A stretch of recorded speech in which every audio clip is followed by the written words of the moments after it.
New Hampshire's Attorney General Gordon MacDonald told Project Veritas he is reforming his office and acknowledged serious problems with his state's voter ID laws. This after dropping the ball on the Marzello voter fraud case.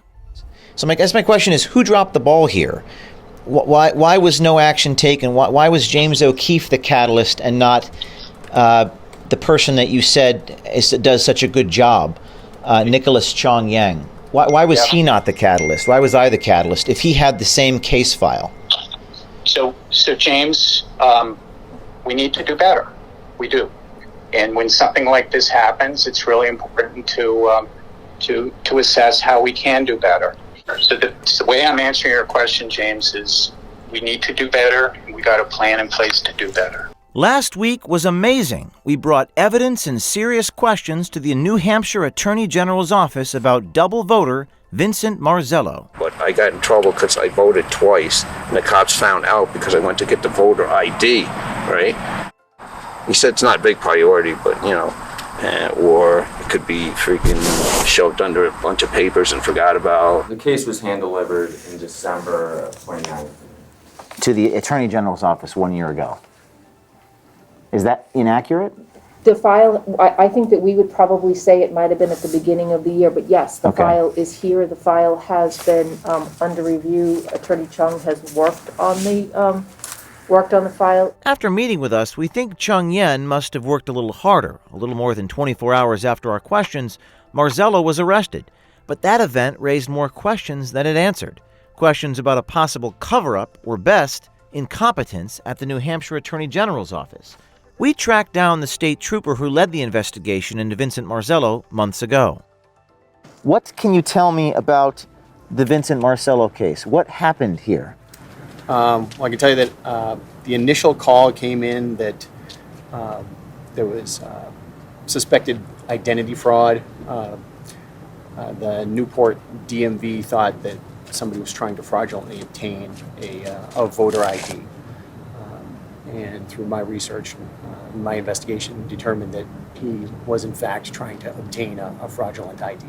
Do you know if this man voted twice in the election? My investigation through looking at it from the standpoint of if he's trying to get a voter ID, why would he try to get a voter ID?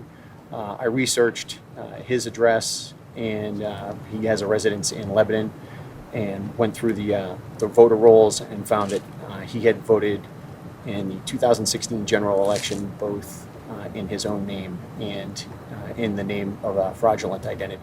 Was that fraudulent identity Helen Ashley? Does that ring a bell? That's correct. And so he voted multiple times in the election. What happened with this case? What was it turned over to anybody? What happened?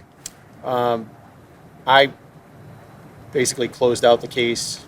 I conducted the full investigation, and I ended up turning it over to the Attorney General's office. Do you think voters can trust the integrity of New Hampshire's elections given what we've uncovered? I think it speaks for itself when a 61-year-old man can walk in with no ID and no supporting documents and sell himself as a 32-year-old woman just by signing off some papers, and 3 different city officials sign off on it.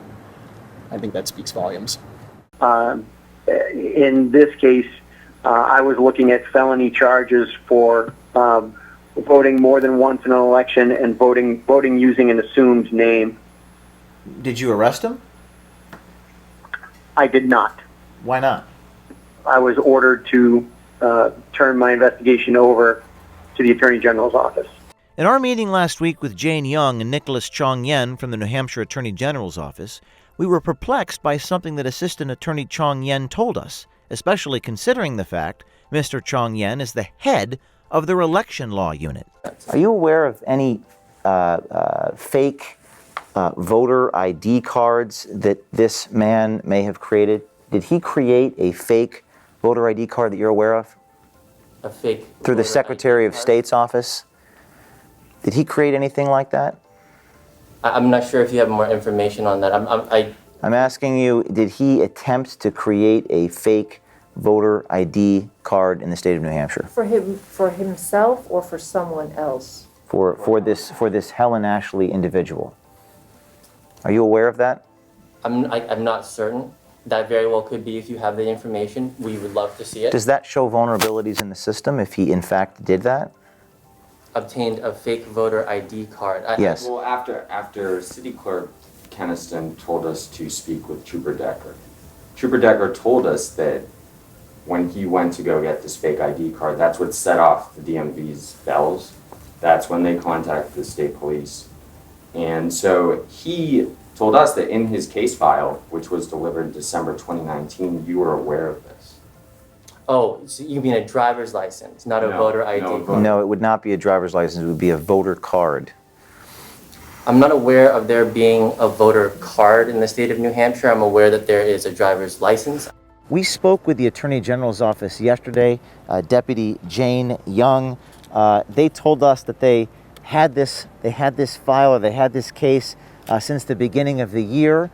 We also spoke with a man named Nicholas Chong Yang, who told he's the preeminent expert on voter fraud in the Attorney General's office. He handles all these cases, and he said he's what was his quote? He's not aware. He's not aware of a voter ID card. He's not aware of a voter ID card, but based upon what you just told me, and based upon what this man told us, he quote went to get the voter ID card.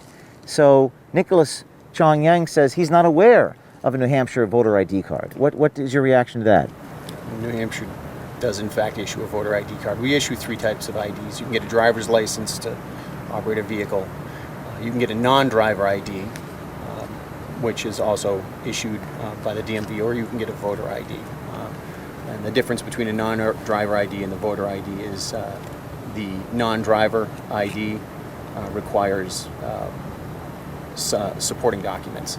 In order to get a non-driver ID, you have to have the same documentation as a driver's license. You would need birth certificate, social security card, something to prove that you lived where you said you lived, like a property tax bill. You'd need, for instance, a copy of your lease or something like that. In order to get a voter ID, you can either use those documents, or if you're willing to just swear out an affidavit, they'll give you a voter ID. We were relieved to hear that the Attorney General of New Hampshire knows a little more than Mr. Chong Yen when it comes to New Hampshire election law. We have these statements from Chong Yang on video saying, I'm not aware of there being a voter card in New Hampshire. Is there not a voter ID card in the state of New Hampshire? There is a voter ID card in the state of New Hampshire, yes. Mr. Chong Yang is not aware of that fact. So my question for you, Attorney General, should Chong Yang be running your elections unit if he says he's not aware of a voter ID card in your state, when indeed that is in the very case file that was given to him? A voter ID card with Helen Ashley's name on it. I will tell you that Nick Chong Yen, since he took over the election law unit, has brought more wrongful voting cases successfully to prosecution than any other assistant attorney general in the history of the office. Curious, since based on our conversation with Mr. Chong Yen, he never read the case file that was on his desk for 8 months and clearly does not know New Hampshire election law. Now, all of this was not a priority until after I walked into your office Wednesday and spoke with Jane Young. So the only thing that changed Wednesday was that you knew, the public now knew, that you've been sitting on this case for 8 months. Why did this influence your decision to charge Vincent Marcello? As we said on the record yesterday, or Jane said on the record, I think to the press yesterday, there's no question, James, that when you met with the people in our office on Wednesday, that was a catalyst. Yeah. And the file came to my attention, and that day I sat in the conference room where you met with our team and reviewed it myself.